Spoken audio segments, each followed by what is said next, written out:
I gave him everything I had to give. I changed my entire life to fit his schedule. I spent 2 years pretending his humiliation was just his sense of humor. And then he said it in front of everyone who mattered. The room went silent. And I realized I'd been performing for an audience that never respected me. That was 3 months ago. He still doesn't know what I took from him. My name is Maya. I'm 28, a technical writer for a software company in Austin, and for 2 years I dated someone who made me feel like I was auditioning for the role of girlfriend every single day. His name was Derek. He was 31, worked in sales, had that effortless charm that made strangers like him in under 30 seconds, and he genuinely believed that being funny meant making someone else the punchline. We met at a mutual friend's birthday party. He was loud, confident, the kind of person who walks into a room and immediately becomes its center. I was quieter, more careful with my words. He told me later that's what he liked about me, that I balanced him out. What he meant was, I didn't compete for attention. I didn't challenge him. I made him look better by contrast. For the first 6 months, I didn't see it. He'd make little jokes at my expense, about how I didn't drink much, how I preferred reading to clubbing, how I overthought everything. I laughed along because everyone else laughed, and I convinced myself it was affectionate teasing. That's what couples do, right? They know each other well enough to joke. But it wasn't joking. It was conditioning. By the end of year 1, I'd started declining invitations to things I actually wanted to do because I knew he'd make me feel boring for wanting them. I stopped mentioning my work accomplishments because he'd say something like, "That's cute, babe, but nobody actually reads technical manuals." I started drinking more at parties even though I hated it, just so he wouldn't have material. I became smaller. He became louder.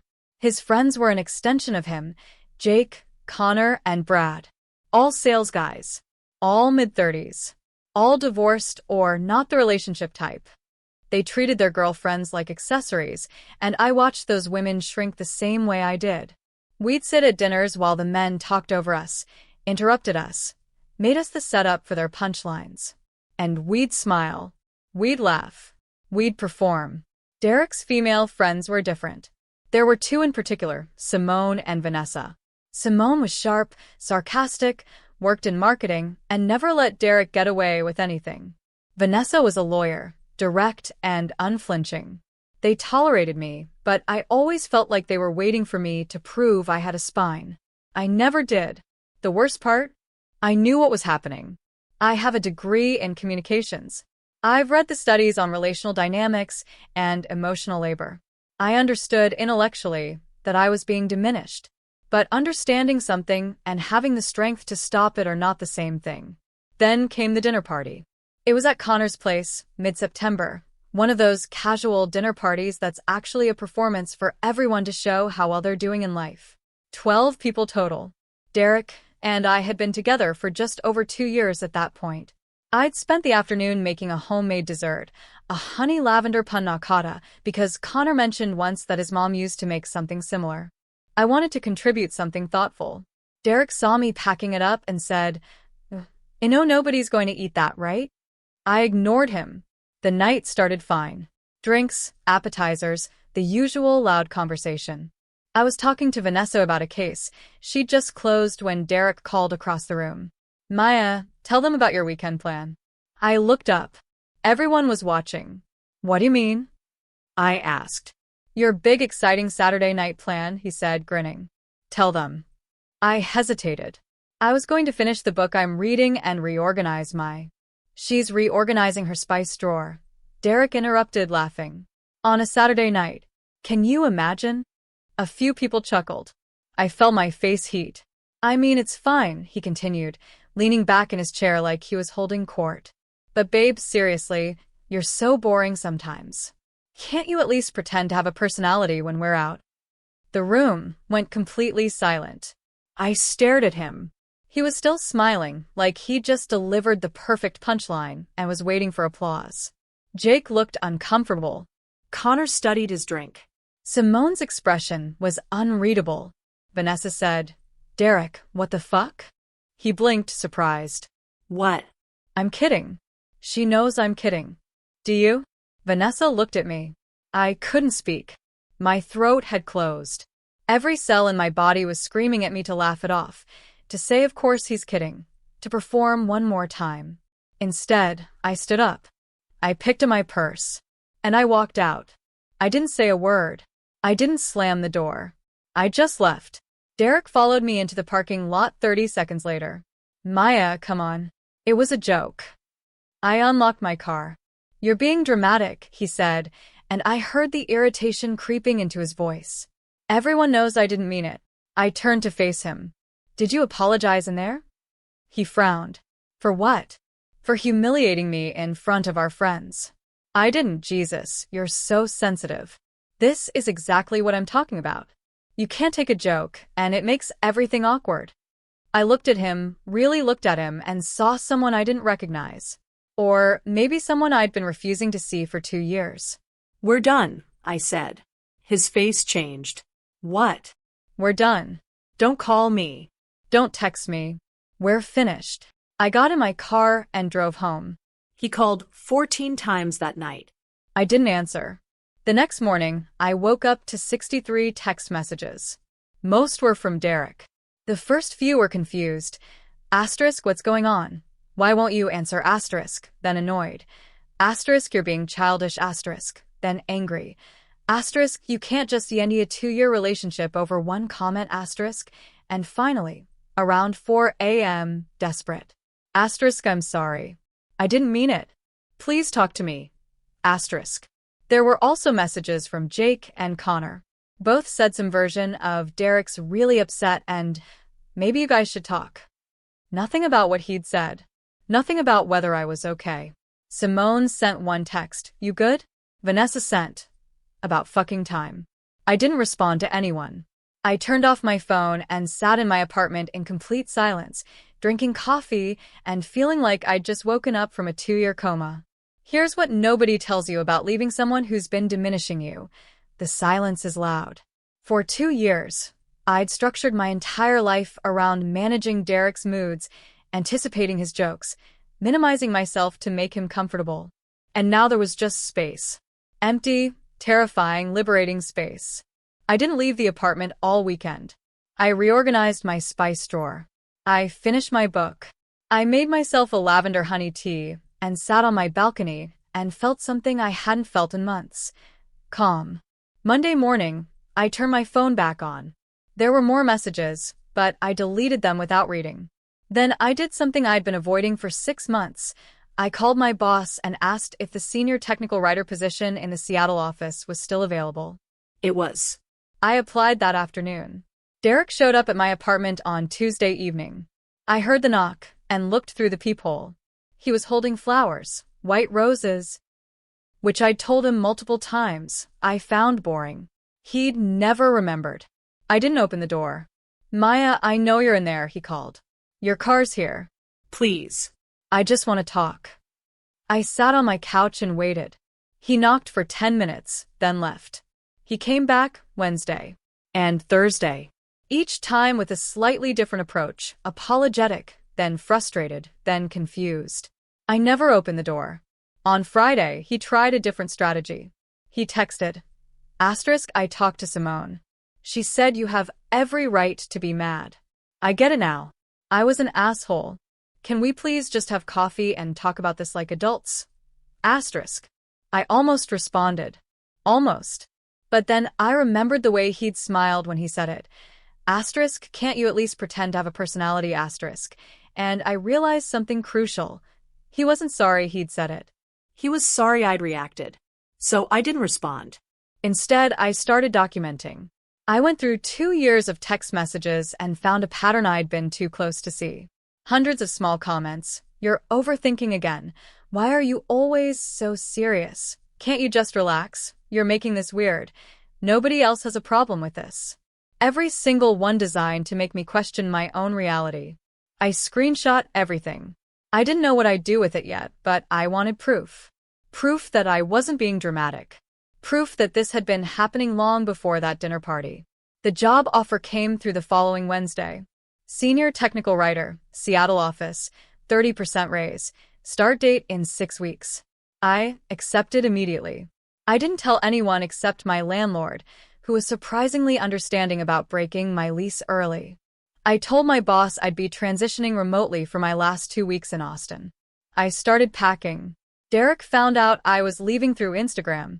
I'd posted a photo of the Seattle skyline with a caption, "New chapter." It was the first thing I'd posted in 4 months that wasn't carefully curated to avoid his commentary. He called within minutes. I didn't answer. He texted, "Seattle? Are you fucking kidding me? You're moving across the country because of one fight? I blocked his number. That's when he made his mistake. He went to our mutual friends, not to apologize or reflect, to control the narrative. He told everyone I'd completely overreacted to a harmless joke and was blowing up my entire life out of spite. He said I'd always been overly sensitive and he'd spent 2 years walking on eggshells around me. Jake and Connor backed him up. Of course they did. They'd all been performing the same dynamic with their own partners for years. But Simone didn't. She called me. "Can I come over?" 20 minutes later, she was sitting in my half-packed living room, looking at the boxes. "He's telling everyone you lost it over nothing," she said. "I know. It wasn't nothing." I looked at her. "You watched him do that for 2 years. You never said anything." She was quiet for a moment. "You're right. I didn't. Because I told myself it wasn't my place. And because—" She paused. "Because I didn't think you'd leave. I thought you'd just keep taking it." "Why?" "Because that's what people do. They get used to it. They start to believe the person making them small is the only person who'll put up with them." She leaned forward. "But you left. And now he's panicking because he knows what that looks like." "What does it look like?" "Like he couldn't keep you. Like maybe you were never the problem." She smiled slightly. "He's been calling it one comment. I was there, Maya. That wasn't one comment. That was 2 years of comments that finally landed wrong." I felt something crack open in my chest. "Thank you." "Don't thank me yet. I need to tell you something." She pulled out her phone. "He's planning something. I don't know what, but he told Connor he's not letting you leave like this. Whatever that means." My stomach dropped. "Like what?" "I don't know. But Derek doesn't lose gracefully. You know that." I did know that. I'd watched him lose a client once and spend 6 months bad-mouthing the company to anyone who'd listen. I'd seen him get passed over for a promotion and turn the entire office against his manager. What do I do? Simone looked at the boxes, then back at me. "You finished packing. You moved to Seattle. And if he tries anything, you have people who'll tell the truth about what actually happened. Will you?" "Yeah," she said. "I will." Derek's something came 2 weeks before my move. I found out through Vanessa, who called me at 11 p.m. on a Thursday. "Are you sitting down? What happened?" "Derek's been telling people you had a breakdown. He's saying you're not mentally stable, that the move to Seattle is you running away from reality, and that he's genuinely concerned about you." She paused. "He also told Brad's girlfriend that you were emotionally abusive, and he's relieved it's over." I felt cold. He said what? He's flipping the script, making himself the victim. Jake's girlfriend actually asked me if it was true, if you'd been manipulating him. For a moment, I couldn't breathe. This was exactly what Simone had warned me about. Derek wasn't just letting me go, he was making sure everyone believed I was the problem. That way, his reputation stayed intact. His friendships stayed intact. His ego stayed intact. "What did you tell her?" I asked. "I told her I was at the dinner party. I told her exactly what he said to you, word for word. And I told her that if Derek's so concerned about your mental health, it's interesting he spent 2 years making jokes about how boring and overthinking you were." I closed my eyes. "Thank you." "Don't thank me. I should have said something 2 years ago. We all should have." She was quiet for a second. "Simone and I are meeting for drinks tomorrow. Come." The next night, I met them at a wine bar downtown. Simone was already there, and when I arrived, Vanessa was showing her something on her phone. "What is it?" I asked. Simone turned the screen toward me. It was a group chat. Derek, Jake, Connor, and Brad. The messages were from the past week. Derek, she's making me look like the bad guy. Connor, just give her space, man. She'll calm down. Asterisk Derek. No. She's telling people I'm abusive. I need to get ahead of this. Asterisk. Jake. What are you gonna do? Asterisk Derek. Control the narrative. If everyone knows she's unstable, anything she says just sounds like more proof. Asterisk. I stared at the screen. How did you get this? Brad's girlfriend forwarded it to me, Vanessa said. She was uncomfortable. Apparently Derek's been coaching them on what to say if anyone asks about you. Simone leaned back. He's building a case. Classic Darvo. Deny, attack, reverse victim and offender. He denies he did anything wrong, attacks your credibility, and makes himself the victim of your overreaction. I felt something shift inside me. Not anger, something colder. Clearer. Can I see the full conversation? Vanessa handed me her phone. I read through 2 weeks of messages. Derek strategizing. Derek workshopping his story. Derek telling his friends exactly how to describe me. Fragile, sensitive, couldn't take a joke. Always creating drama. And then I saw it. A message from 3 days ago. Asterisk Derek. Honestly, I dodged a bullet. Imagine being married to someone that boring. Asterisk.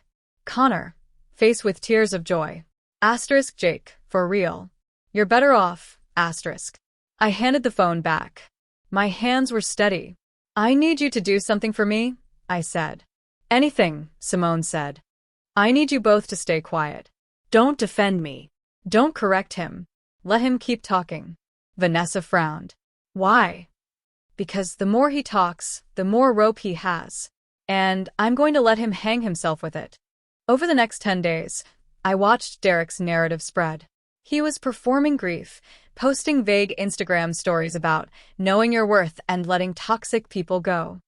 His friends were commenting support. A few mutual acquaintances reached out to me with concern, saying they'd heard I was going through something. I didn't correct anyone. I just said, I'm doing well, actually. Moving to Seattle for a great opportunity. Derek hated that. I could tell because his posts got more pointed. Some people run from their problems instead of facing them. Growth means accountability, not geography. He was waiting for me to react. To defend myself. To fight back publicly. I didn't. Instead, I did something much simpler. I compiled everything. Every text message where he'd diminished me. Screenshots of the group chat Vanessa had sent. A timeline of every public joke I could remember, cross-referenced with witnesses. Simone and Vanessa both wrote statements about what they'd observed over 2 years, including the dinner party. I put it all in a single document. Clear. Factual. Undeniable. And then I waited. 3 days before my move, Derek made his final mistake. He showed up at my going-away happy hour, a small gathering I'd organized with coworkers and a few friends. He wasn't invited. He walked in like he belonged there, all charm and confidence. Maya, hey, can we talk for a second? Everyone stopped. My coworker Jennifer looked at me, eyebrows raised. No, I said simply. Come on. 5 minutes. I just want to. I said no. His smile faltered. You're really going to do this? Make a scene in front of all these people? I'm not making a scene. You showed up uninvited. I'm asking you to leave. Jesus Christ, Maya. He looked around the table, performing disbelief. This is what I've been dealing with. She can't even have a normal conversation. Vanessa, who'd come to support me, set down her drink. Derek, she asked you to leave. Stay out of this, Vanessa. No. Simone stood up. You don't get to show up here and play victim. Leave. For the first time, I saw something crack in Derek's expression. Uncertainty. He looked at me, and I saw him realize that the audience wasn't on his side anymore. You're all defending this? He said, gesturing at me. After everything I've told you about how she... We know what you've told people, I said quietly. We also know the truth. He stared at me. What's that supposed to mean? It means you should leave before you make this worse for yourself. He left, but not gracefully. He slammed the door hard enough that the bartender looked over. The next morning, I sent the document. Not publicly. I'm not interested in public humiliation. I sent it privately to 15 people. Our mutual friends, his close friends, a few of his coworkers who'd asked me what happened. The subject line was simple: for anyone who's been told I'm unstable. I didn't editorialize. I didn't add commentary.